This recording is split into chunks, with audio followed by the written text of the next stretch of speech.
Welcome to FM Live, where we are talking with Patrick Longton of Union College, and he's a chef, and he's doing some very cool chef-related stuff during this lockdown pandemic situation that we're in. And so, hey, Patrick, thanks so much for being on the show today. Hello, it's my pleasure. Awesome. So I wondered if you could tell us how you decided to start making cooking videos for your community, and I'm guessing it's for some of the students who are at home. So kind of take us back through how this became a reality. I will do that. First off, so again, my name is Patrick Longton. I'm the campus executive chef for Union College in Schenectady, New York. I work for American Dining Creations. And so we decided to make these videos to reach out to the students both on campus and off campus.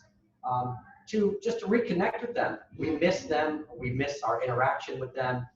So we thought it would be a really good idea to kind of bring some cooking classes to them at home and here on campus. We still have about 60 kids that are on campus.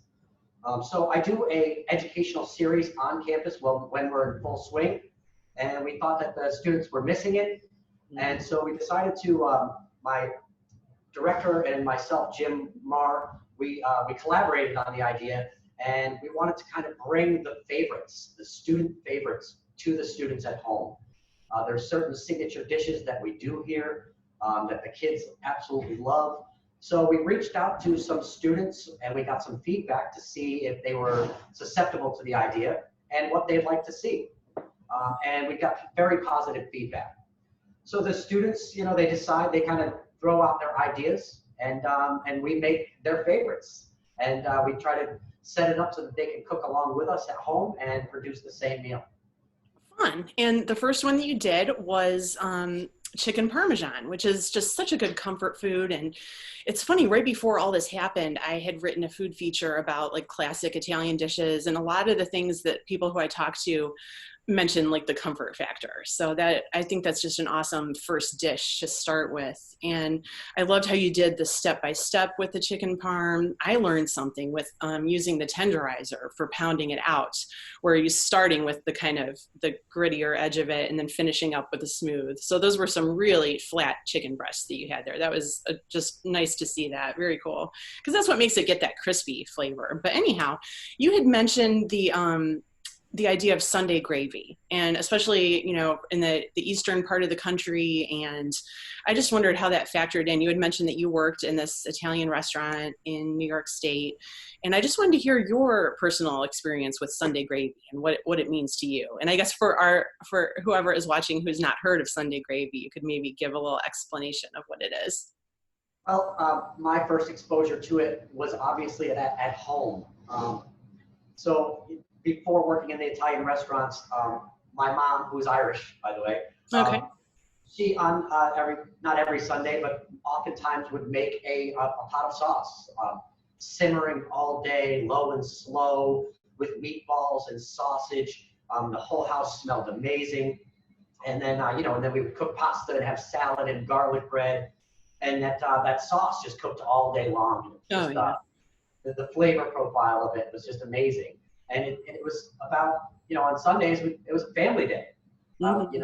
Because we had a big pot of Sunday gravy on the stove, we'd invite family over, break bread, have pasta, and then there would always be some left over so that the next day or possibly the day after that, we could make lasagna or chicken parm or eggplant parm, things like that. That's kind of cool. It's sort of like a version of like cooking ahead for the week. It's like you have something that you can use in different ways. And I thought that was a really cool way that you had done. You could change that parm even and parlay that into like a hoagie. So you can have different choices. And I wanted to find out, what are some other things that you can make and then turn into something else that's sort of like in your repertoire that you would recommend for people who are cooking at home? So there's so many different options, obviously. I mean, obviously pastas, things like that, you can do many different things with if you have leftover pasta. But, as far as variations, I think a good comfort food is mac and cheese. And what's nice about the mac and cheese is you can add many different things to it, whether you do buffalo chicken or a pulled pork mac and cheese, or even like a Mexican style mac and cheese. You can make many different things with it. You could take the leftover mac and cheese and make a grilled cheese sandwich, if you will, with mac and cheese on it. Oh yeah, all of those ideas sound top notch to me. I definitely am a big mac and cheese fan for sure. And yeah, all the different flavors you can get in there, some pulled pork on top for that barbecue. Yeah, there's so many different things to do. But yeah, I mean, there's all the different variations. So we cook at home and it's the same type of thing. We'll cook and think about the next 3 days, how we can use those leftovers, whether it be making a soup out of a leftover roasted turkey or a roasted chicken, or even chicken and gravy, with biscuits, that kind of thing. Oh yeah. Things like that. Yeah, very cool. And I noticed some of the tips that you had on the video, like kind of giving advice to some of your students who are doing this at home, just a way to make their meal feel more special. And you showed them a chiffonade, which it's a very chefy thing to do, but it's not that hard to do. So what are some other things that you're encouraging the students to do to make their own meals a little bit more of like a celebration each time? So there's many really easy chef tricks, if you will. Really, it's about presentation, how you put it on the plate, how you make it look on the plate. But really, there's all different little tricks. And I think that in my approach, I try to keep things simple. And I think that a really good tip, whether it's a chef tip or a home cook, is to start with fresh ingredients, really fresh ingredients. And then not do too much to them, if that makes sense. Fresh herbs, colors on the plate. I think that you want to mix and balance colors on the plate just like you would textures and things like that. Yeah. So fresh herbs are always very nice. The fresh basil makes a big difference on, whether it be a penne alla vodka or the chicken parm, things like that. Fresh tomatoes, presentation really makes all the difference. I try to keep it simple and use 2 or 3 ingredients, but just really make them pop on the plate. One tip is, a proper sear on a piece of meat or a piece of fish or a scallop. The proper sear and the proper seasoning makes all the difference. And not only in the presentation of the dish, but the flavor and the texture as well. Simple, basic techniques like a proper sear or a proper grill mark with proper seasoning, not too much. That all lends to a really well-balanced dish that can be made at home and have simple food really pop and look fantastic. Yeah, absolutely. And also for some kids in college, they're away from home for the first time and they may be trying to cook. So this is why this video series is such a great thing to share with them just locally as a local person showing them. And in your video, you mentioned how a common mistake might be to put like way too much pasta like in a little saucepan and try to cook it. And I was reminded, like when I first was living away from home and starting, I just had some doozies of mistakes. So what are some other things that you see like college age chefs, wannabe chefs at home, or just want to be a good home cook? Like what are some common mistakes that you would say that people make? Well, kind of going back to what I was just saying, I think seasoning food is very important. Yeah. When you're making a soup, you season in layers, you kind of season the vegetables as you're sauteing them. Seasoning is very important. And again, the proper techniques as far as, braising and searing, things like that.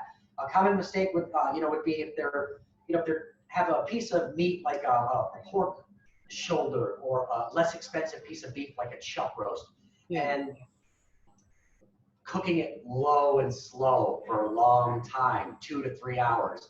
Sometimes we rush things, and you want to cook that meat where you kind of stick a fork in, and the fork comes out really nice and easily.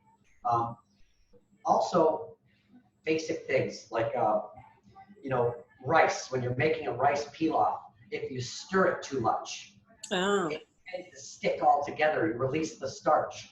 So, when you're making a rice pilaf, you kind of just bring it to a simmer, turn it down, cover it. Don't stir it too much. And the pasta, it's like I think I mentioned in the last video class, big pot blanching was in Thomas Keller's French laundry cookbook. The more water to product ratio is better because a green vegetable will come out nice and bright green if it's not cooling off the water, if you will. So if you've got a nice big pot of boiling water, when you put that pasta in or that green vegetable, it starts to cook right away. Oh yeah. And that way you're not releasing a lot of the starch out of the pasta, and the water gets all cloudy and the pasta's kind of gummy, if you will. Oh, Same with vegetables, you get that nice bright green color.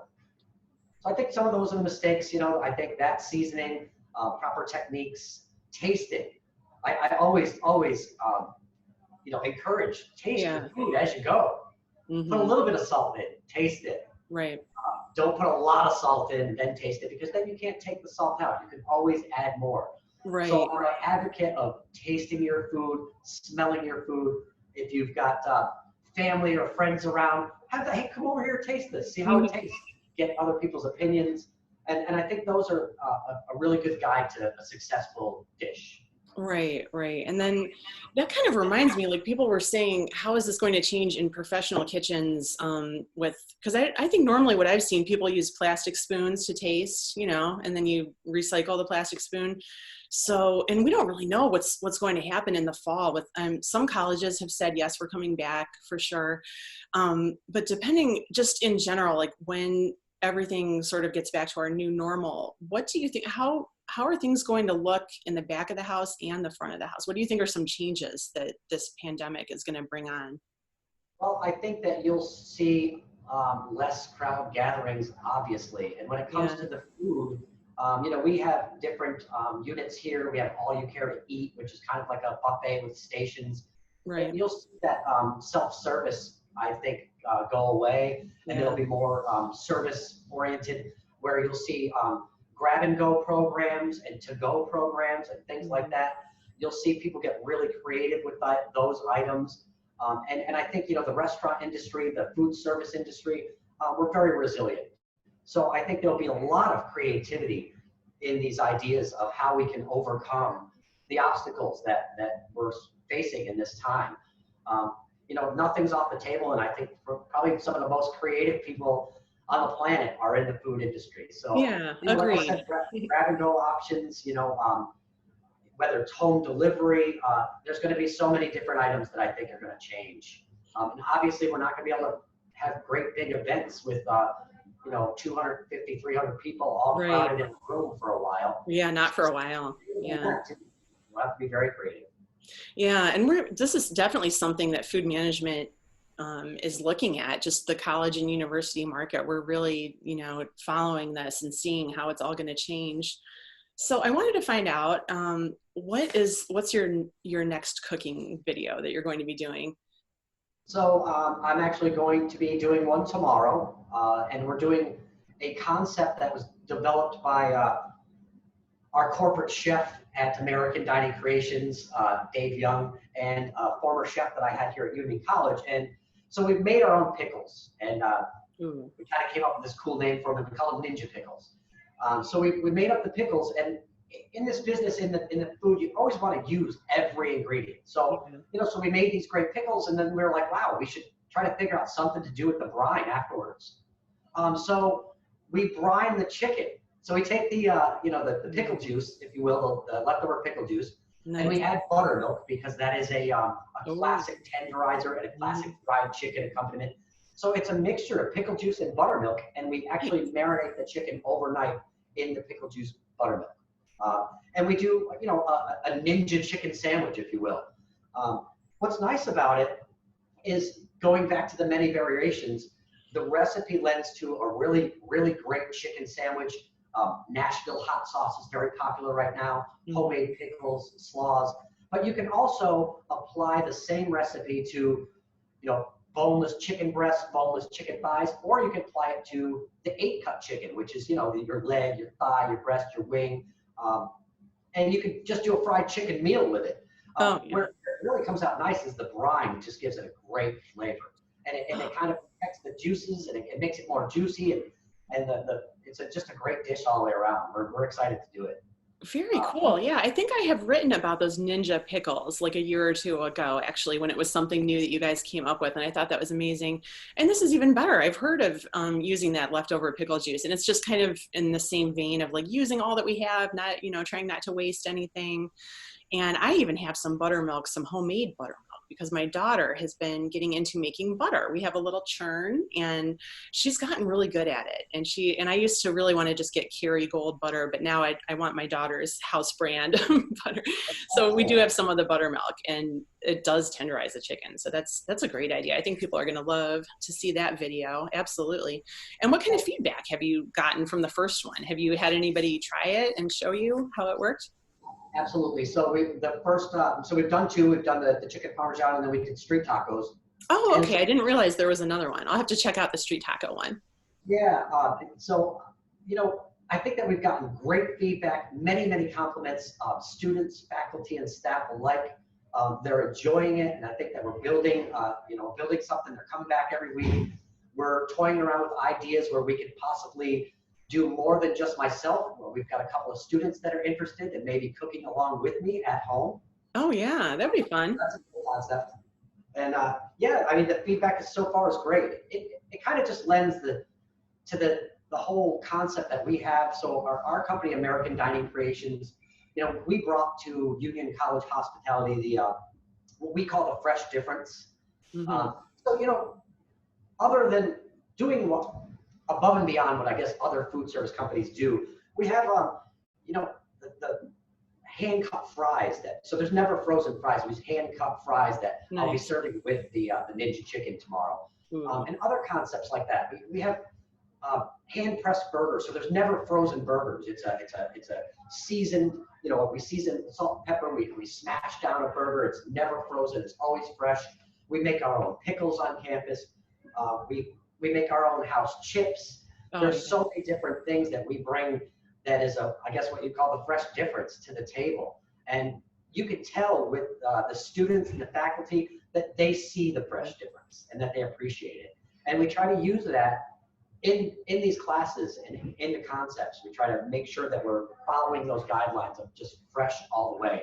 Homemade as much as possible, fresh ingredients, not pre-made stuff. And it really lends really well. And I think that, it's very popular here on campus. Cool. Yeah. And I'm just so glad that you're able to share this stuff with the students and finding a way, because we're all going to be doing things more virtually lately. So it's like this kind of just you're working with what we have right now, which is a very chef thing to do also. So very much appreciate what you're doing. And I think that's about it for our time, but thank you so much for being on the show. And I'm going to follow up. I'm going to be watching the videos, and I hope everybody else will too. I'll provide some links for them.